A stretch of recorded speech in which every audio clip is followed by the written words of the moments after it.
Welcome back, everybody, to another live stream. And today we've got a super interesting topic. We're going to be discussing this idea of growing enthusiasm around bikes rather than just trying to grow bike enthusiasts. I think we can all agree we live in some interesting times with the pandemic and this crazy bike boom. A couple of weeks ago, I posted a video kind of exploring, the ramifications of the bike boom, specifically referencing an article in Brain, Bicycle Retailer, which is kind of the industry website and magazine. And one study in particular where they hired a consultant and he came back and said, this is a perfect time not to just concentrate on the peak athlete, but this new influx of new riders. So I riffed on that a bit, and for the most part, people were in agreement, but there were some interesting comments. People that suggested that, it's a waste of time to attract these people. There's no way to do it efficiently, that, 10% of the market creates 90% of the revenue. And for me personally, as someone that feels like a perpetual newbie at things, this just didn't sit right. But of course, what do I know? I'm just a bike YouTuber. So I thought I would invite a industry veteran to help me out and explore this idea. Today, we're going to be talking with Tobie DePauw. He is a former bike shop owner, long list of Palmars here, event ride producer. He also worked for people, currently working with People for Bikes on a app called RideSpot, and he also has his own bicycle retail consultant business and has presented many times at Frostbike. He's actually going to do that again this year. But before we see Tobie, I do want to say thank you to our Patreon supporters. You guys keep the lights on, even the weird purple one in the back. And if you guys dig this content, give it a thumbs up, all that good stuff. And just as a quick reminder, because in some ways I'm just a glorified sticker salesman with a YouTube channel, we do have merch that keeps the channel going. We've got this fun safety third stickers, as well as the Party Pace patch, which, if you don't know, is our word for non-competitive cycling. But with all that said, let us welcome our guest today, Tobie DePauw. Hey there, Tobie. How's it going? It's going great. How are you? Yeah. How'd you like the intro? I tried to get in all the titles here. I have the most ridiculous. My business card's this long. I have way too many titles. Yeah. Cool. Well, I'm stoked that you're on here. I think we've actually had you on the show before, talking about other things, but completely different world now. I think we talked a couple times offline about this live stream, and one of the things I want to clear up first is to get some vocabulary down. The term bike industry gets bandied about a lot, and I don't think it's like a cabal of like four people that makes decisions for everybody. You've worked in this industry. Can you give us a spectrum of what the bike industry entails? Yeah, I mean that's it's a big layer cake, and from my position now with People for Bikes, it's neat to see it from such a different angle. And it is this big organism with lots of different parts, but suppliers, manufacturers, advocates, retailers, e-commerce providers, promoters. I mean, all of that kind of can come together to form what we call the bike industry. Right.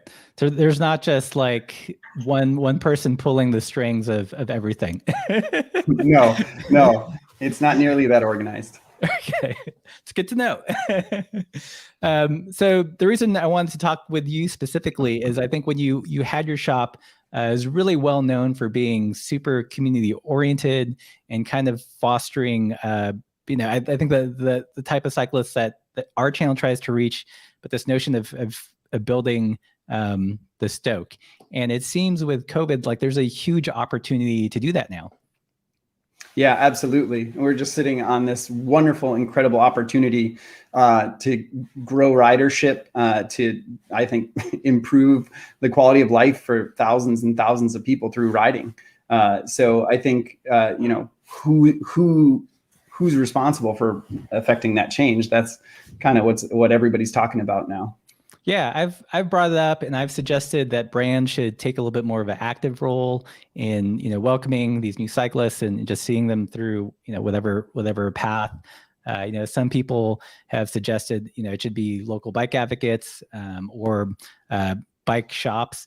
But whatever the case, it seems like there's this game of kick the can of yes, there are these new riders, but no, we don't actually want to invest money, time, and resources to bring them into the fold. Like, what are your thoughts on that? I think everybody kind of has some responsibility to help.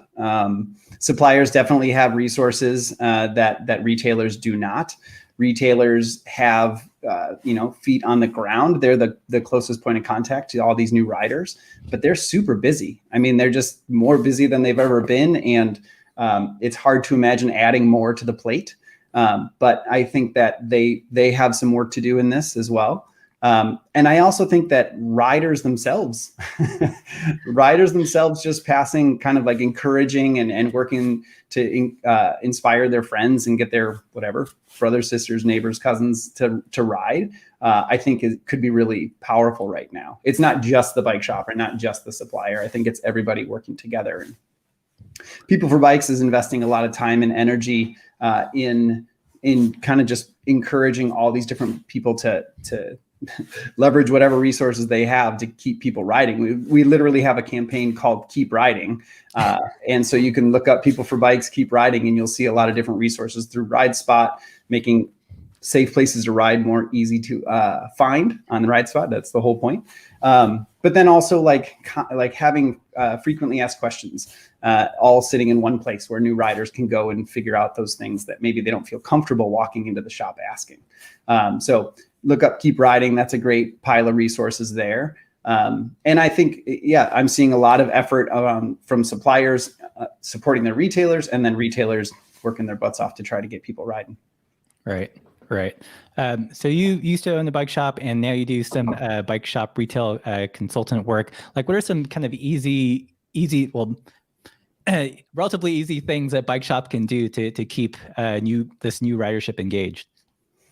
Thank you. That's a great question. I think I have a simple message for most retailers, and that's just to meet people where they're at. I know that's a really common phrase, but I think that just understanding when someone walks in the door, don't assume anything. Just meet them where they're at. Listen, ask questions. Don't assault them with jargon or buzzwords or fancy words. And I mean, it's a simple message, just be nice. And one of the videos I had, I wanted to do a parody video, and it was going to be, what if car dealerships were like bike shops? So imagine walking into a car dealership and there are all these, race numbers and pictures of Dale Earnhardt Jr. or, I don't even know. Are there other people that race? You're asking the wrong guy. And the famous races like, Le Mans, Monaco. And, I just want to buy a minivan, right. And that already the moment I step in the door, it's like, I'm supposed to know who these people are, what these races represent I just want to, get a sensible car, has good gas mileage, is going to carry, my kids if I had kids or things. But I feel like that's kind of how a lot of bike shops are set up. Yeah, many are. Yeah, I agree. I think bike retail is fascinating. I mean, if you step back and look at it, it's so unique. There are very few industries like it or products. People don't. I use this example a lot, but people don't get together and vacuum together. They don't go to appliance stores to meet people and build community. Bikes are amazing. They really do have this unique ability to bring people together. And I think historically, we do have all roads lead to racing in some way with bikes. I think that's changing. I don't think that's as true anymore, but certainly, I mean, for a long time, there was just this archetype of, the middle-aged male in Lycra, and I think we're shucking that. We're getting away from it, but it's prevalent for sure. And it can be super intimidating. I mean, when you're a new rider, you're coming into the scene, and like, I still don't like competing, but like, that's so much pressure, if you're like, everything has to be, light and fast. And I don't know, it's never been my scene. So I think maybe that's why at our shop, we kind of didn't really do that much. Even in our events that we put on, one of my proudest accomplishments is that none of our events ever had a formal finish line. Like, there was never a line. There was never like a gate or a threshold that you had to cross to finish. It was just like, you got back to the parking lot. Hooray, you're done. This is great. Yeah, definitely. I feel like there's a shift, away from racing. A big part of it is because there wasn't a whole lot of racing going on in 2020, and 2021 is still probably up in the air in terms of, local bike events. I'm pretty sure that they're going to try to make the classics and the grand tours happen again, but nationally in the US, it's kind of iffy, which is why I feel like it's an opportune time to start talking about other types of riding when you can't do it competitively as a group. But at least for me, you can tell me if I'm wrong, that that for the most part, the language of competition and racing has been like the dominant language, and now shops or brands, the bike industry, the four people that control everything, they have to figure out how to talk about bikes differently.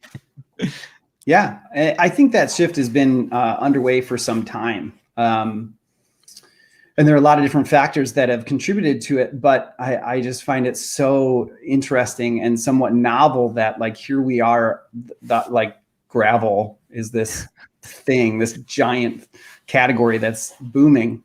But it's really just a catch-all for what doesn't fit in other categories. And so like, all of a sudden, like, who knew that incredibly comfortable and useful bikes would be so popular?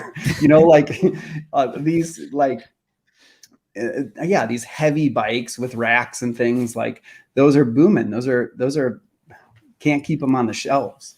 And I think that the racing aspect, I don't know, like, wider tires make a lot of sense. Like, they're not as fast, but they're very useful. You can go more places. And so like, we just, the gap between the categories is starting to become the main category, I think. So we're not, it's not like when you walk in like, oh, you want a road bike or you want a mountain bike. And then like, you go down that path and that path ends in you racing that bike. I just don't think that's the case anymore. Yeah. Yeah. I feel like, gravel has definitely thrown a wrench in the traditional silos, and I love it. Like, it frustrates people to no end. I can tell by like all the comments I get left on my videos, but that's the space I occupy.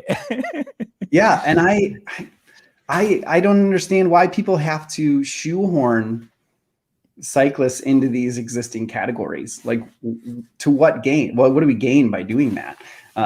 Just making everyone feel welcome and riding the way that they want to ride is way more productive and way more conducive to good business too. If you want to sell more bikes, I think just having the bikes that people want and having them be useful to more than just the guy that wants to race or the gal that wants to race triathlons. Like, if that's like all you have, then you're going to be talking to a very narrow subset of people. Yeah. Yeah. Cool. So we've got about 100 people in the chat. Let us know where you're watching from. And if you have any questions for Tobie, industry vet, leave those in the comments, in the comment section. We'll be sure to try to get to them. So, we were talking offline a little bit. It's an interesting time for bike shops in particular, whereas other businesses aren't doing so well. Some bike shops are flush with cash. Bikes are flying off the shelves. And we're kind of riffing on the idea that this is a great time to be a little bit more experimental with that post-sale experience. Do you have any other thoughts on that? That's kind of the idea behind some of the consulting that I do. I call it stewardship retail. And it's based in this idea that like, as retailers, we want to be stewards of the whole cycling experience as much as we can, not just the hour that you're in the store, but like, what can we do in the store to prepare riders for when they get out on the road, or the trail or wherever.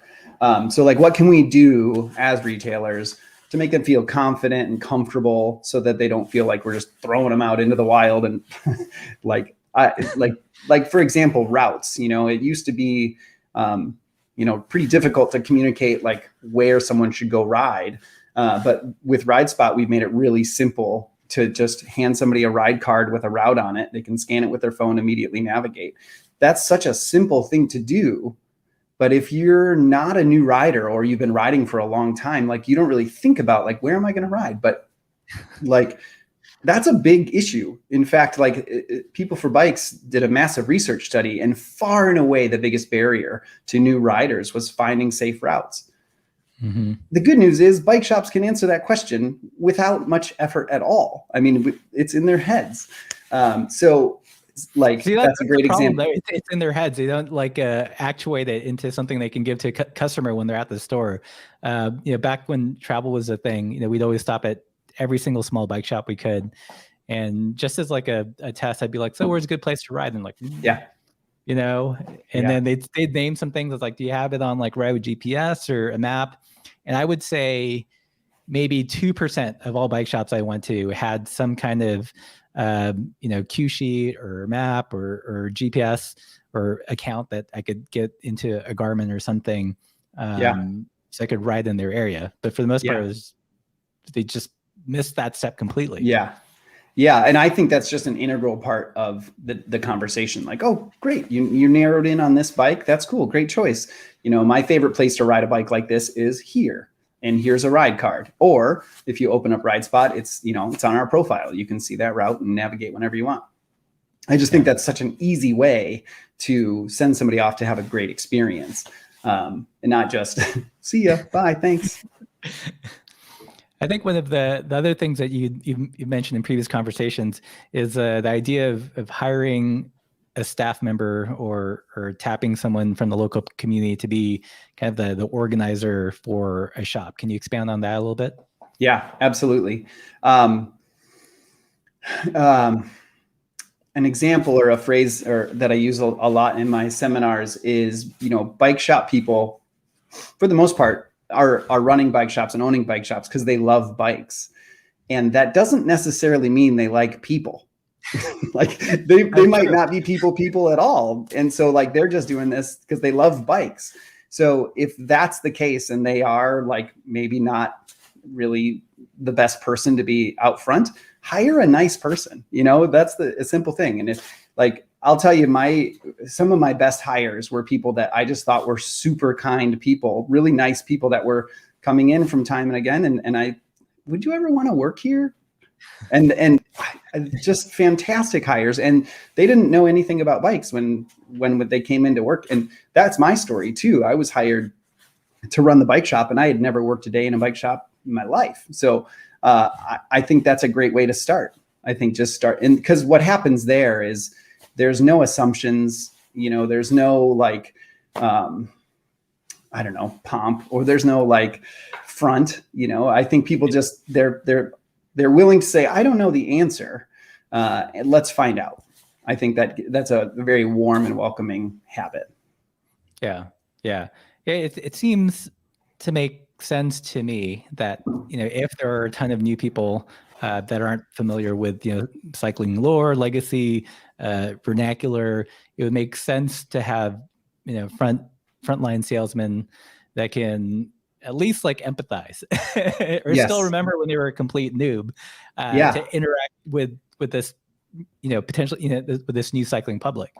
Rather than someone that's so steeped in the lingo and the culture that they can't step outside themselves and still remember what it's like to not know things. Yeah. And I think we're, I'll say that I think we're painting with a broad brush, but not all retailers are curmudgeons, and not all retailers speak pure jargon. I actually think they're like, retailers are better now than they've ever been.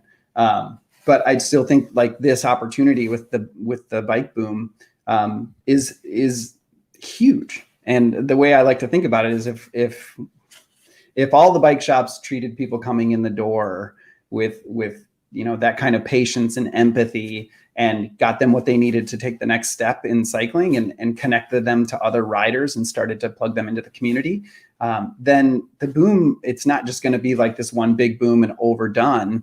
I mean, I kind of think of it like seeds. Like if we nourish these new riders and we feed them and nurture them, they're going to grow and they're going to multiply. Because I think that's one of the amazing things about cycling, is that it does have such incredible ability to build community and grow. Mm-hmm. People love talking about their bikes.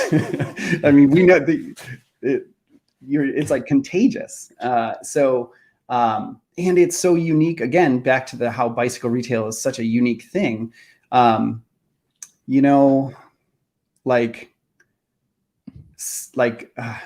the analogy? Like, if you go to buy a tennis racket, the guy at the counter doesn't like, hey, you want to play tennis with me? Like, that doesn't happen. But bike shops, that's like expected, or there is an example of that. And as adults, like, I don't know, like, people are in softball leagues and other sports leagues, but like, I think cycling is unique in that it is a great way to stay connected with other people, to be actively doing something, building relationships, kind of moving along together, in a maybe non-competitive way. Like I tried to branch out a couple of years ago and get into racquetball, and I was terrible, absolutely terrible. And so I would like try to figure out who I could play with, and I just got smeared and I gave up. I could never connect with people, because you're one-on-one and it's like this fierce thing, and then you get dominated and it's like, I don't want to do this anymore. And then like, you're not talking, it's competition. Right. But I think cycling, you can do it together without directly competing. Yeah. I think I'd love to see, using technology terms like a bike shop 3.0, especially now with COVID, and have kind of that mentorship and that guidance put online. Like, I don't know if there's any bike shop you guys know of that has like when you buy a bike, you get invited to their Discord or their Facebook group that's super active and curated. I'd love to hear about it. But I feel like, especially now during pandemic, that's a great way to stay top of mind, to answer those questions. Because some people, like, I hate calling shops. I hate going in. If I can avoid it, I'd rather just send a quick text or something. But to be able to have that line of communication and keep the customer engaged, using the new media that's available to us. Yeah. I think just unlocking all that knowledge is super powerful, because now we don't. I know that for most of last year, I tried my darndest to stay out of bike shops, to stay off the phone. I didn't want to add any noise. I didn't want to be part of that chaos. And I think even going forward, I think we're still going to be very conscientious about like how much traffic we're pouring into stores, or how many people we're getting together for a ride. So taking those kind of like canning those conversations that you have with people regularly, making them accessible online, or like you said, doing like a short broadcast of whatever topic, like, oh, this is how I convert to tubeless, or, whatever Right. It is, how to fix a flat, all those things, just making those, like, doing it in your brand style, doing it in your voice. And just, it's super easy with a phone just to shoot a video and post it. And then, I think used to Zoom meetings now. Zoom is it's a relatively inexpensive tool. It's going to cost employee time for sure, but that's a great way to reach people that just bought a bike, or even outside of your region, people that just like the shop totally and want to interact. And on the flip side of the technology piece, something that I recommend often, both because I think it's a great idea and because I make them and sell them, is with a new bike, I encourage bike shops to make little books that basically do exactly what we're talking about. Put those commonly asked questions into the little book, not just an owner's manual that's super boring, but like just really helpful things like what should I put in my seat pack, or how to fix a flat, or commonly like here's how often I should expect maintenance. And so I've been doing these little books with bike shops. It's the least technological thing. I mean, it's literally a book. But these have been doing really well because it is the same thing. It's like, hey, I know our in-store interaction is limited. We can't just hang out, and we can't just hang out and talk. So I put some things in this book that'll be really helpful. Whenever you have time, go check it out. Right. And you're getting great feedback. Yeah. Have you combined, local rides with that book? Have shops gone so far as to add some like kind of regional specific data? Yeah. Our friends at Yop, Levi and crew in Denver, one of the best shops in the country, and super creative, wonderful people. Levi, for his books, he did hand-drawn routes. So it was kind of like a cool sketch with little doodles and things. But then he had the QR on the same page that led to his ride spot profile. So as he's, if he sells a mountain bike, he's like, hey, I've got 3 mountain bike rides in this little book. You can hover over this with your phone and it'll bring up the rest of our routes on Ride Spot. And someone can like go to that place and navigate immediately. It's super cool. But I love that kind of analog digital handshake. Right. And pairing it with hyper local information. I mean, even we've had some people have partner businesses like referrals, like ride to this coffee shop, or, go eat at this restaurant. So I love that. I mean, it's like a little passport, little experience passport. Yeah. It could be like a little food passport via bike. Yeah. Let's see. All right. We've got 130 people in the chat. People from all over. We have Steve Fuller from Central Iowa. Riverside, California in the house. Minneapolis. Juneau, Alaska. Nice. Fantastic.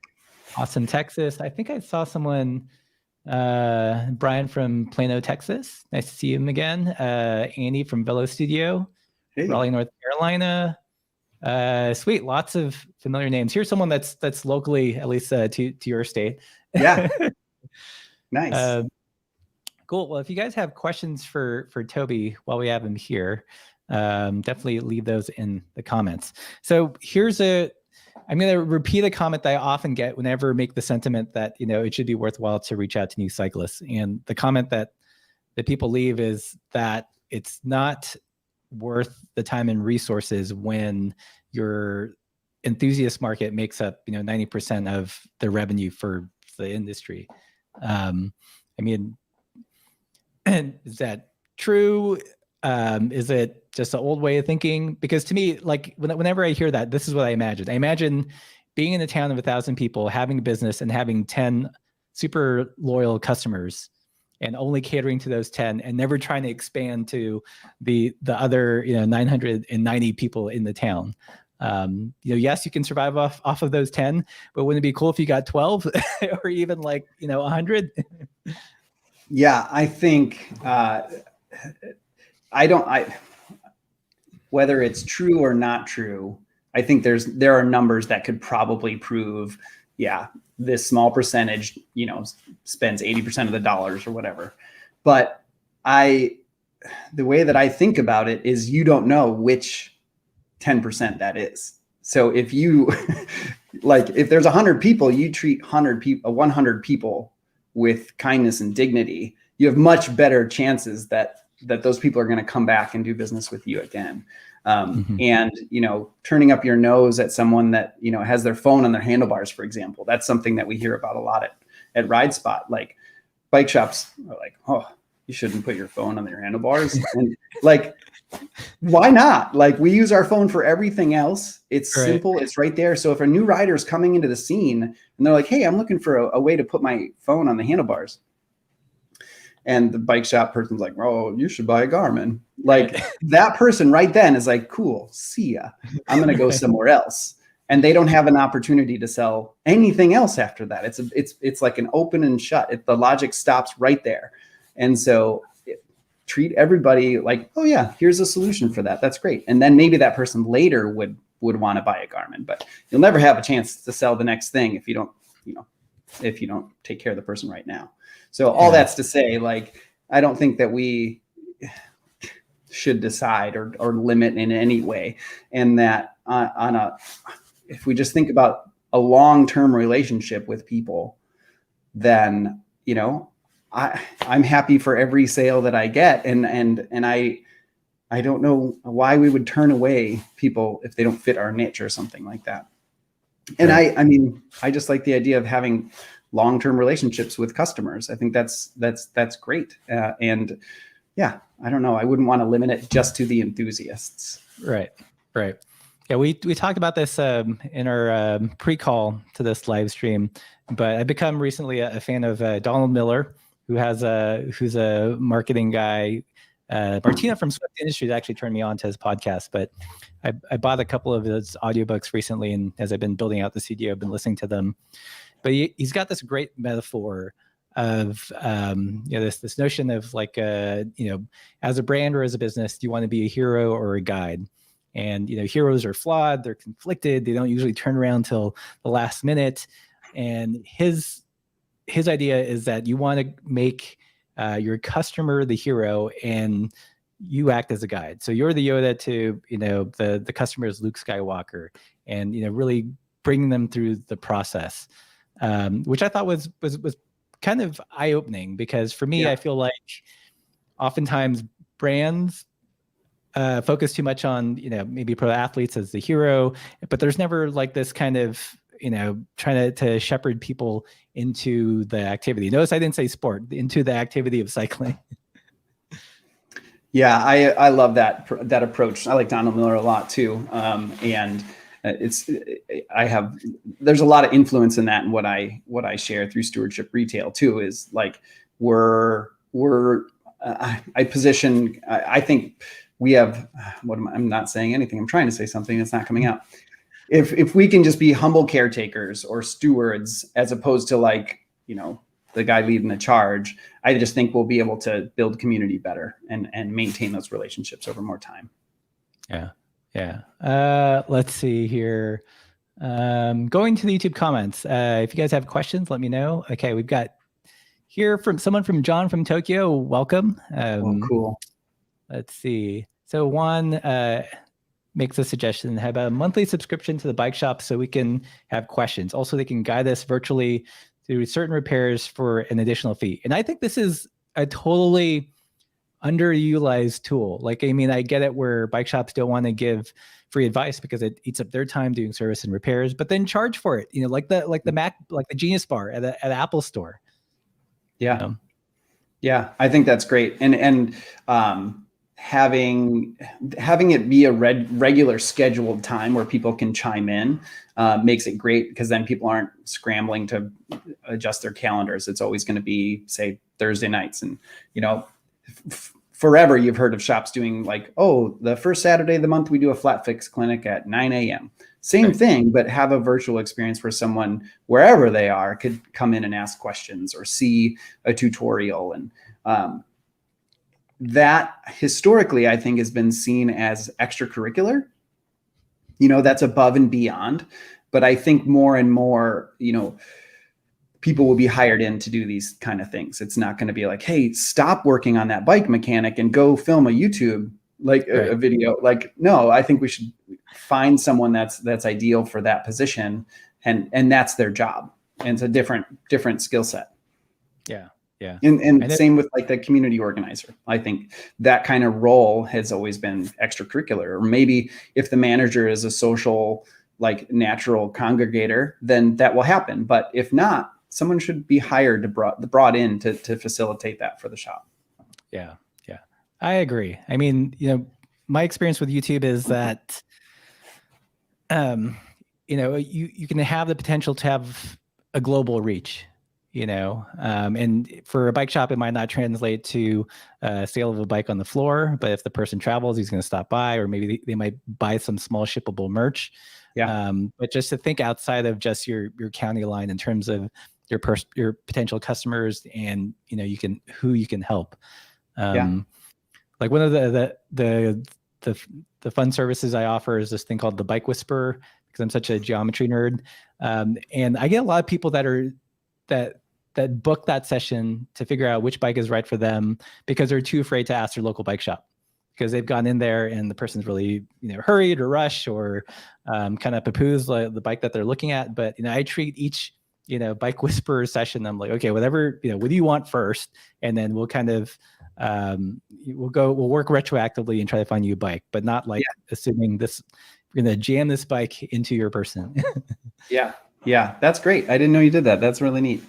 That's cool. So let's see. So we got Benjamin Tathamir bought a couple bikes from the store Tobie used to run into Cobb.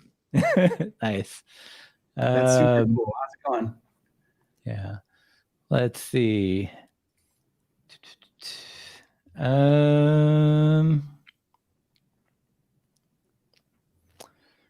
How many employees is okay?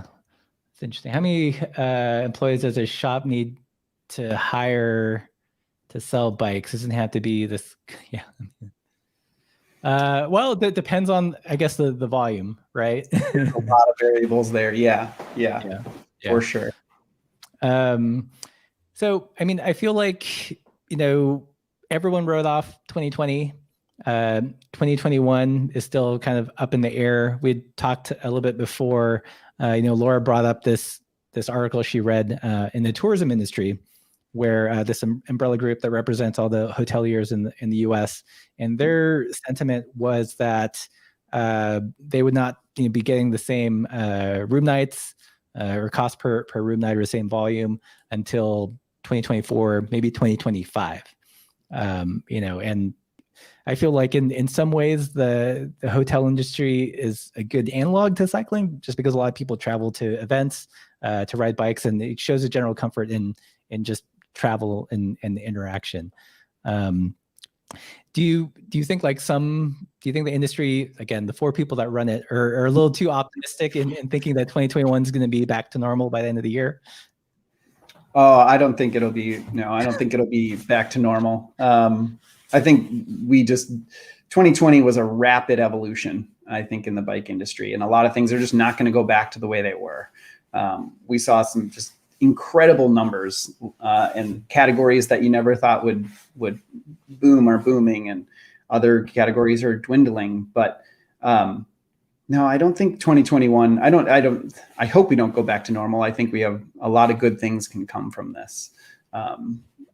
And in terms of events, that one might be interesting. I think everybody's going to want to be really conservative and cautious, and bike shops, I think, have their hands full. I think people are still looking for ways to maintain sanity, stay active, be outside, and bikes are a great solution to that. That's not going away. I think that's going to create increased demand through 2021. I think there will be some scarcity issues with bikes again. I think used bikes are going to boom. That's going to be another but there's an opportunity there that people are going to figure out over the next year. But I don't think it's going to go back to normal, 100% back to normal. If you were going to start a new, bike related business this year, knowing kind of the landscape of how things are shaping up, what would that business focus on? Oh, interesting.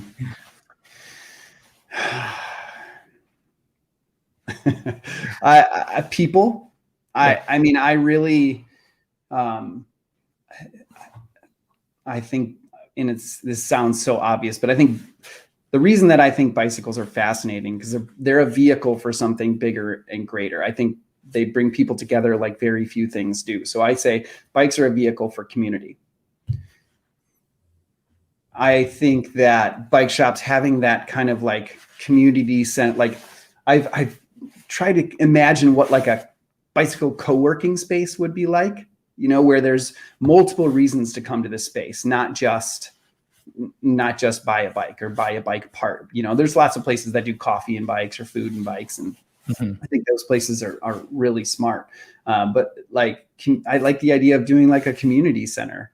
I still think it's too hippie of an idea to work, but I think I still try to think about how that could work, where like, could we bring in, could we have a open community center that had a large floor plan or a large main room where people could host yoga classes or host aerobics or whatever aerobics. Who does aerobics? I don't know why I said aerobics. But like have multiple reasons for that. Yeah. So all the pendulum's always going to swing back. Our leotard's cool. Like interesting, like businesses like VeloFix, like mobile bike repair.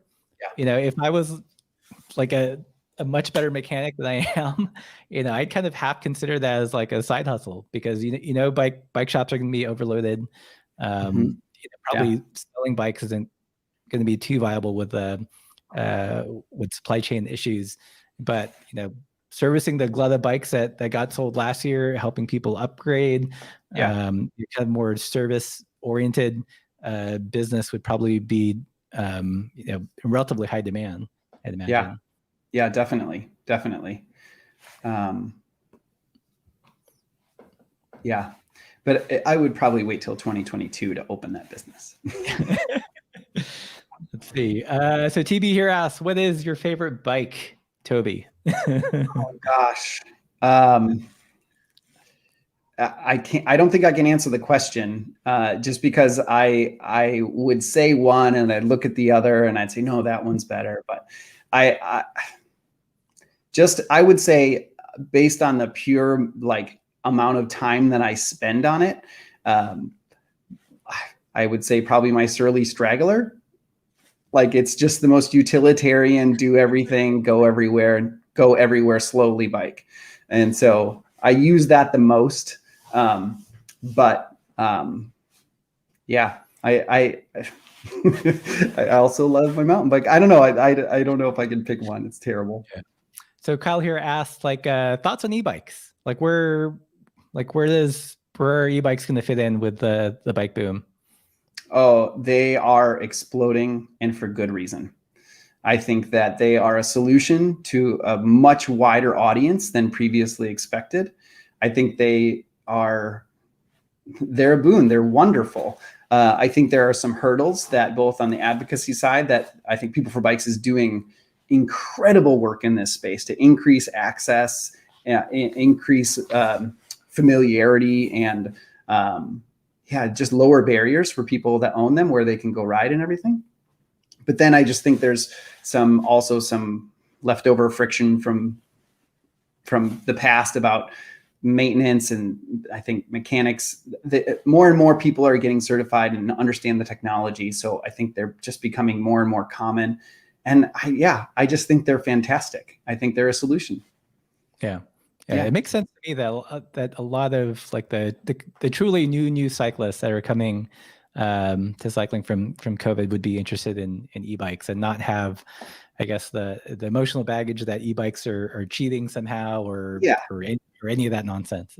Yeah, I don't. It's a similar stigma to other examples we've already said, where it's just no, that's not cheating. That's enabling. Right. Let's see. You guys have any other questions for Tobie? Here, Andy says, mobile bike repair / coffee delivery. Bam. Yeah. You only need a bike every couple of years, but you need coffee every single day. So that's true. Let's see.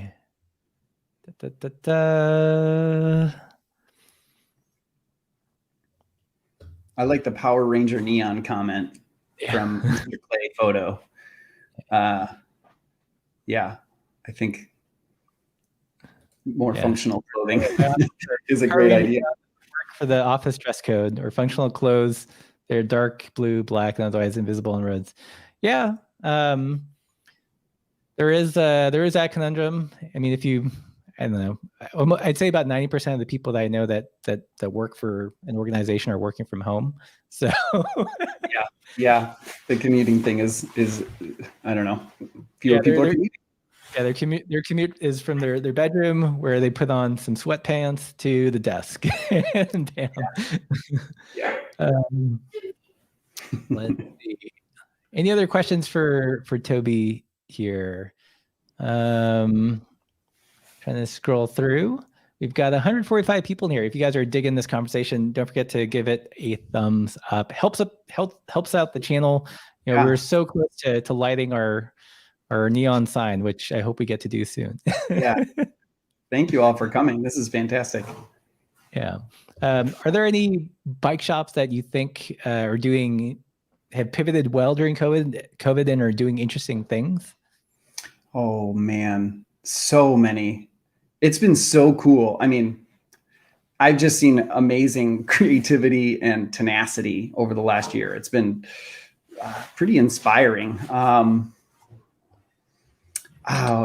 There are some beautiful people in Chicago, Comrade Cycles, that do sliding scale repair fees for people that have been laid off or don't have a job right now. And I think that's beautiful. I think that's wonderful. Oh gosh, yeah, it's hard. There's so many great bike shops out there. I don't know how to pick, but yeah. Here's a question. What does Tobie think will be the course with the used market? So probably the sad truth is not everyone that bought a bike last year is going to stick with it for whatever reason. What's going to happen with all the used bikes? Good question. Yeah, I think there will be a lag. There will be a big. I think used bikes are going to continue to be in high demand for some time. I think the supply chain still has a few bumps before it catches up this year, and so. Yeah, making used bikes available right now, I think will be really important for a lot of shops. And I think, yeah, I don't know that like the entire wave of new riders that picked it up last year are going to want to sell their bikes like in 3 years exactly. So I don't know that we're going to see like a big used bike boom, but they will trickle out over time. That's my thought. Yeah, I'm curious to see like how, there's that website, the Pros Closet, that sells kind of, I don't know if they're warranted, but they've been pre-inspected used bikes. If that business will flourish or if other like-minded businesses will pop up. I know I sold a couple of bikes last year on Craigslist, and it was the first time that no one tried to lowball me. Yeah, it's incredible. Like, here's the cash. Yeah, I think the same is true for parts bins this year. I mean, the stuff that we've just been hoarding, like just old brakes or, brake levers or whatever little parts, like all of a sudden, like those things are in high demand. Like repair parts right now are solid gold. So everybody just go to your garage, grab your parts bin and, make hay. Yeah. Yeah, it's interesting. We had Beth from Frontier, and I asked her what they sold the most of, and she said 26-inch tire tubes. There you go. Yeah, a legion of bikes, that garage ornaments, or what we call them, just sitting in the garage for 20 years. Yeah. They're the new Bitcoin, people. 26-inch. Let's see. I don't know, what else should we talk about? Anything else that, when we were pre-discussing this, that you wanted to jump into? Let's see. I mean, we've been pretty efficient. This is kind of what I expected. I think, I just want to encourage people that don't work in bike shops to just help spread the stoke. Like I saw somebody in the comments mention wave to other cyclists. Why wouldn't you? Like, just be nice to other riders, like make people feel comfortable, because while I do think bike shops can and should build community, they shouldn't be expected to do everything. Like to keep everybody riding, keep everybody stoked. Like they're busy, and I think they do. They can do things to build community. But the peer-to-peer, I mean, I just think we think back to people that have invited us to ride or maybe inspired us to ride, like try to be that for somebody else safely. Yeah. I mean, obviously social distancing and be wise and be cautious, but I'm just saying, like, it's not all on the bike shop's back, and it's not all on the suppliers' backs either. I think that riders can support riders and encourage riders. Right. Let's see. So you've presented at Frostbike, which is a QVP run kind of dealer show. Like what's like when you present to all these bike shops from around the country, like what's usually your messaging when you do these? It's similar to stuff that I've already mentioned. Just the stewardship retail concept is kind of all everything that I've been thinking about for the last number of years has kind of like now shuffled down into what stewardship retail is, which is just empathize, anticipate, and communicate. Those are the three tenets of stewardship retail. And then, I mean, that can be applied to the people walking in the door, but I think it can also be applied to your employees and to yourself. Like if you're not taking care of yourself, you're not going to be a very good steward. You're not going to be a very nice person. Like if you're not getting enough rest, getting enough, me time, if you're not, building relationships that edify you, you're not going to be able to do your job well. So there's also elements of that self-care to stewardship retail. But I've spoken a few times at Frostbike. A few times I spoke with our friend Bobby Wintle from District. We did a tag team a couple years. That was really fun, where we just kind of told our stories of having bike shops in remote kind of nowheresvilles, like off the map. We weren't cycling meccas, but we were able to build a destination and have people come ride where we were. So those were really fun. Bobby's a blast. So yeah, he's like the energizer bunny. He is. So here's a great question from Steve. What has the shop owner response been to your stewardship retail ideas? Has it been positive, or are they not really interested for some reason? That's a good question, Steve. The reception that I've heard or seen has been positive. There's also just a very the reality that they're busy. Yeah, they can't apply everything. They can't hit pause in the bike shop and start things from scratch. So I've heard really good things. Some of the practices that are like systems that I recommend that are just systems that like act on the idea. I've seen some shops adopt those systems and find success. Those little bike books, like these little things, these have been a hit at the shops that do bring them in. So Elevation in Denver has had a lot of success with the books. And they're saying that that's saving them 15 to 20 minutes per bike sale, because they're saying like, all right, here's all this good information, go home and read it when you can. So yeah, the reception has been really good. It's something I hope I get to do more of. Again, it's not, I love my full-time job, so there's only 24 hours in a day, but I would like to do more of that when I can. It's really, really rewarding to me. And I just love teaching and sharing. Thanks for asking, Steve. So it sounds as if like the biggest hurdle would probably be just time as a resource to implement. Not that they're, those are terrible ideas to empathize with your customer. But I'm just gonna be a jerk. More bandwidth, it sounds as if is the issue.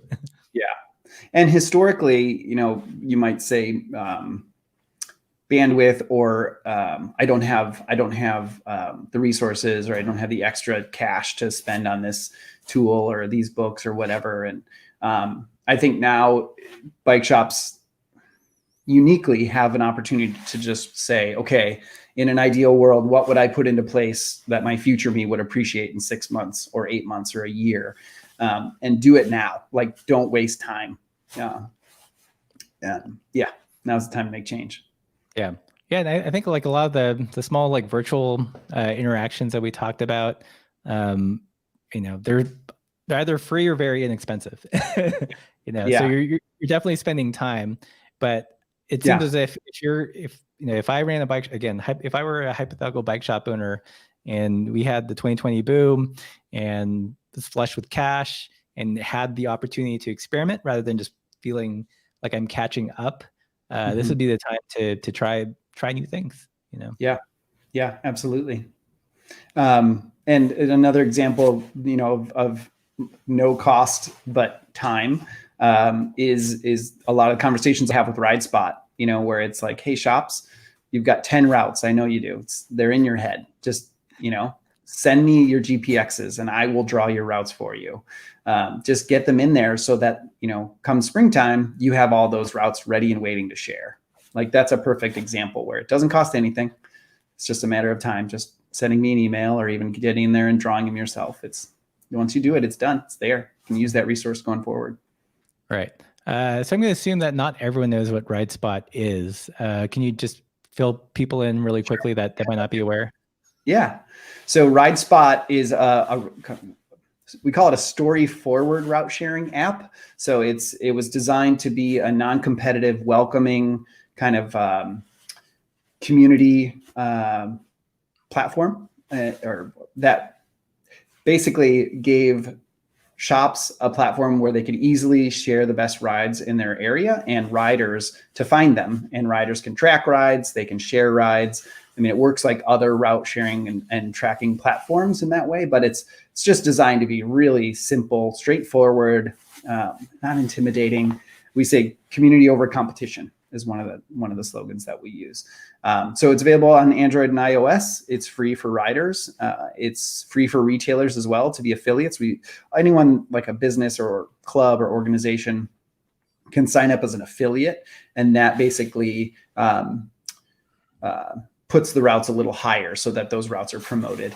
And it's like you can host events, and we've got a cool feature, which are route-based challenges. So if I say, hey, if you go do this, this lake loop between the 1st and the 6th of this month, you can get a free sticker.